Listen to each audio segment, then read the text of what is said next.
Господине Мојсовски, народниот правобранител во својот извештај за затворите експлицитно вели дека се во катастрофална состојба со нечовечки услови. Во каква состојба вие го затекнавте казнено-поправниот дом Идризово од кога дојдовте на функција? Па добро, видете се, во моментов извештај што го даде народниот правобранител е за 2017 година. Јас сум релативно нов во оваа установа, скоро 2,5 месеци. Ситуацијата како што ја затекнав не беше во најдобро. Меѓутоа, како што одиме до подобрување на условите на работа, со тоа што во завршна фаза сме, чекаме уште одобрение од Министерството за транспорт и врски, каде што два нови објекти, полуотворено и отворено, употребната дозвола мислам дека за недела-две ќе добиеме, каде што нагло од лоши услови кои што ги имам затечено ќе дојдеме во една добри услови за работа и за управата на овој затвор и подобри услови за самите затвореници. Има ли место за сите затвореници? Се вели дека капацитетот веќе одамна е исполнет и премиерот Заев тоа го констатираше при посета на затворот. И со оглед на тоа има ли доволен број на вработени во затворската полиција со оглед на големиот број на затвореници? Па видете сега, тоа е информација пред амнестијата. Значи, пред да дојде за амнестијата во овој затвор, што е со капацитет од 1200 затвореници, имало околу 1900 затвореници. Што значи, после амнестијата со која се ослободени преку 600 затвореници, во моментов нашиот затвор, во моментов број под 1000 затвореници, што во моментов имаме и дури слободни кревети. Во моментов тој број е намален. Во таа смисла и бројот на вработени биле во многу тешки услови работеле. Значи, со истиот број на вработени се обслужувале 1900 затвореници. Со таа бројка што е сега, на 1000 затвореници, сепак пак е мала бројката на затворската полиција, меѓутоа се снаоѓаме подобро него пред амнестијата. Познато е дека голем дел од затворениците имаат телефони со себе и како и тоа дека се врши трговија од секаков вид, внатре храна, облека, дури наркотични средства. Се врши ли некаква проверка на затворската полиција? Видете, значи да, ние долу ќе подеме, после ќе видите, имаме скенер каде што вршиме тотален претрес и на сите пакети што ги добиваат затворениците и на сите вработени што влагуваат внатре.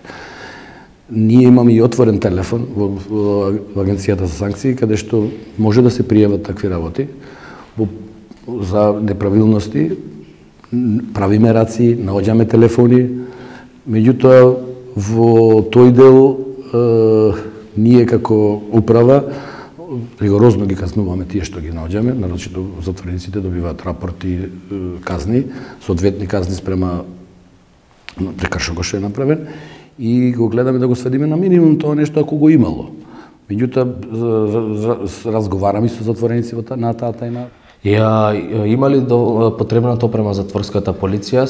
Се шпекулира исто така дека има нефункционални радиостаници, дека нема доволно опрема за ноќно наблюдување, дури возилата со кои се пренесуваат затворениците се импровизирани. Па со оглед на тоа колку е безбеден затворот воопшто? Во моментов пред да дојдем јас стварно беше затечено нешто, меѓутоа не дека воопшто не работат, мал е бројот на радиостаници за добра врска. Меѓутоа во моментов имаме некоја преговари соработка со МВР, каде што ќе ни донираат одреден број на радиостаници.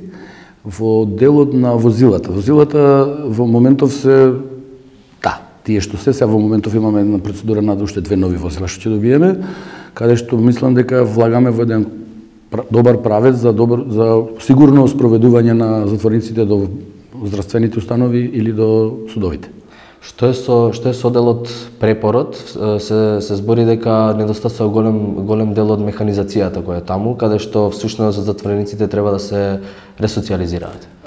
Видете се, значи самиот затвор, порано под самиот затвор биле тие две препороти и економија.